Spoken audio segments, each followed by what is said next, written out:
lawyer Bang Tony. Ya, maaf banget. Maaf banget ya. Saya harus ngomong jujur apa adanya. Dok, bentar dok, sabar dok. Jujur nih. Ya, sabar dok. Sabar dok. Ya. Suaranya kenceng dok. Sabar ya. Tadi heran mic-nya ya. Harus kenceng saya ngomongnya ya. Mic-nya ya. Oke, tapi jelas sama si dengarnya. Oke. Wait, sabar. Pokoknya saya pengen ngucapin makasih ya. Dari semua pertanyaan lawyer, Sabar dok. dari semua pertanyaan lawyer yang menurut saya, menurut pandangan saya Doktif, yang paling berkualitas adalah pertanyaan dari lawyer Tony. Ya, sangat membuat saya senang sekali. Kenapa? Ya, jadi saya sangat senang sekali. Ya maaf banget bukan menghina lawyer yang lain ya, tapi saya paling appreciate gitu loh dari pertanyaan lawyer Tony. Ya, karena memang biar ini kasus terbuka secara terang benderang. Ada apa sebenarnya? Gitu. Dan saya mulai menyukai ini kenapa? Karena mulai masuk ke tema produk. Ya. Kita mulai masuk ke masalah intinya, produknya. Nah, makanya excited banget gitu ya. Dok, akhirnya sampai ke pertanyaan itu. Tadi sempat dicecar soal persaingan bisnis dok. Gimana dok? Ini ya, saya tanya.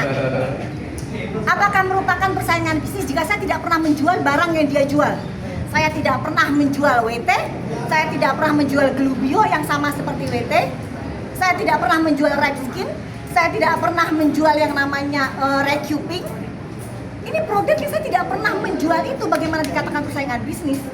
Atau misalnya saya menjual serum penumbuh rambut, ya kan? Sementara rambutnya sendiri nggak tumbuh, saya membongkar itu. Persaingan bisnis dari mana, guys? Saya membongkar, ya. Saya membongkar dan saya di sini sebagai konsumen. Kalau misalnya lawyer berkeberatan, lah lawyer harusnya mengajukan dong penghapusan undang-undang perlindungan konsumen. Selesai. Tapi selama undang-undang perlindungan konsumen masih ada, maka saya sebagai konsumen tetap akan mereview. Ya, dan betul apa omongan hakim yang mulia bahwa jika memang merasakan ada yang merasa tersinggung dengan review saya, ya dilaporkan. Bukan di sini persidangannya. Sesimpel itu. Kalau larangan dari ketua BPOM tadi gimana dok? Itu hanya dipotong-potong ya. Jadi sebaiknya sih memang Prof Taruna sendiri ya yang menjelaskan. Kenapa? Karena berdasarkan penjelasan beliau pun sebenarnya memang tidak ada masalah. Asal jika nanti ada penuntutan itu ada resiko reviewer sendiri. Itu pernah dikatakan oleh Prof Taruna kepada kita semua. Jadi tidak ada masalah. Nah, tapi tadi lucu dipotong-potong dan itu tidak akan membuat saya berhenti. Kenapa? Asal kalian ketahui, Doktif melaporkan dugaan penipuan White Tomato itu di bulan Desember. Ya, jadi ternyata baru dirilis oleh BPOM itu di bulan Maret. Bayangkan jika tidak pernah dirilis oleh BPOM sampai detik ini mungkin seorang terdakwa Richard tidak akan duduk di dalam, tidak akan masuk. Tetapi Doktif yang review akhirnya di bulan Maret rilislah BPOM. Itu pun setiap minggu Doktif tekankan kepada BPOM. Kapan dirilis BPOM? Kapan dirilis BPOM? Supaya terhenti penjualan WT. Gitu ya guys ya. Tadi Soal kan pencabutan BAP dok. tolak menjawab soal yang produk dokter juga yang bermasalah BPOM. Betul, karena tidak ada kaitannya. Misalnya gini, bila memang ada seorang terdakwa Richard atau lawyer siapapun yang merasa keberatan dengan produknya Doktif, dilaporkan. Sama seperti Doktif melaporkan terdakwa Richard. Kan sesimpel itu. Ini bukan persidangan yang membahas produknya Doktif. Tapi nanti Doktif juga akan bahas. Asal sama-sama. Produk dari Richard pun itu ada 4 yang dilakukan relabeling pencabutan nomor edar. Jadi Richard ya terdakwa DRL itu diduga melakukan relabeling itu tidak cuma di WT, Dena Salmon dan Recumis Stem Cell, tapi ada 4 produk lain. Ya, dari produk orang lain dia ganti stikernya dan dia aku tuh produknya dia.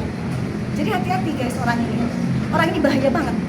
Nanti kita lihat. Dok Ya. tadi sempat cabut BAP gimana dok? Yang nomor poin Emang betul 19. karena memang di situ dokter menyampaikan memang pada saat itu mungkin di pikirannya Doktif itu pertanyaannya itu adalah produk WT bukan akun. Nah, itu ada miss.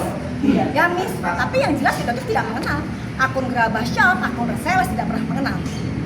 Dan jika memang harus diperbaiki, ya Doktif katakan memang Doktif mencabut yang lama, Doktif katakan yang terbaru, yaitu di persidangan tadi. Dok, dengan tadi disinggung soal ada Apa? soal nama Doktif. detektif. Detektif itu gimana? Kalau ada detektif, Oh, ada ijazah, Dok. sertifikatnya nggak namanya kok bisa Ya jadi terserah, detektif yang gitu, penting dok, ya terserah itu mah nama yang dokter tentukan sendiri, terserah gitu loh. Itu adalah haknya dokter. Seperti yang DRL approve, kan juga ada DRL approve di konten-kontennya. DRL approve, emang lawyernya nggak tahu ya kalau ada DRL approve? Ntar kita tayangin ya, ada DRL approve. Kok boleh? Dokter nggak permasalahan itu.